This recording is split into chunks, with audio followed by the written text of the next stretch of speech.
Инх төр.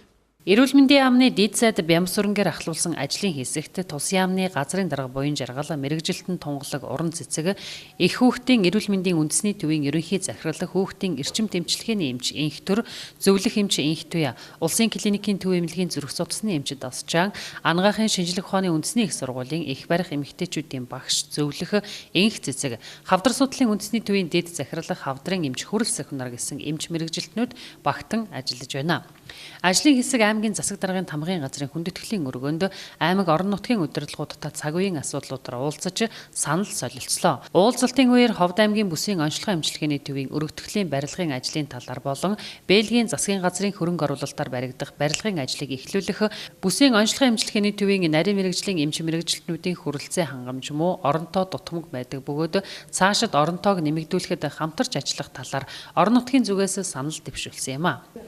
За энэ бидний энэ багийн үйл ажиллагаа нь болохоор эрүүл мэндийн дэд сайдаар ахлуулсан энэ ажил нь болохоор эхлээд Ховд аймагаас эхэлж байгаа. Энэ удаагийнх шүү дээ. Урд нь бол олон аймагуудаар явсан. Тэгээд эндээсээ яваад бид нар Баян-Улгийн аймагт очино. Тэгээд Увсан аймгаар дайраад тэгээд бид нэр энэ удаагийн үйл ажиллагаа бол дуусна. За сая Ховд аймгийн засаг даргатай болон тэдгээрийн удирдлагуудтай бид нар уулзлаа.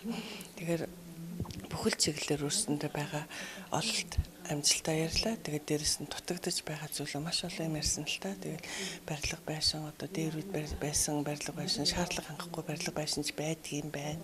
Дутагдaltaа тоног төхөөрөмж байдгийм байна. Мэргэжилтэн боловсон хүчний хөрөлцөөч бас бага байх тал байдгийм байна. Энэ бол хаа газар байдаг л асуудал та. Тэгээд хамгийн гол нь тэр одоо дутагдaltaа байгаа асуудал гэдгээс гадна өнөөдөр өөрсдөө засаж болох ямар одоо тэр байдлуудыг одоо хэвийн байдалд оруулаад одоо хамгийн гол зорилго бол ард түмний эрүүл мэнд шүү дээ тий. Тэгэхээр тэр дутагдaltaа гэдэг талаас ярихаас илүү ямар аргаар энэ хүмүүсийг эрүүлжүүлэх үү гэдэг талаас бид нэр хоёр талаас л ярилцлаа л та.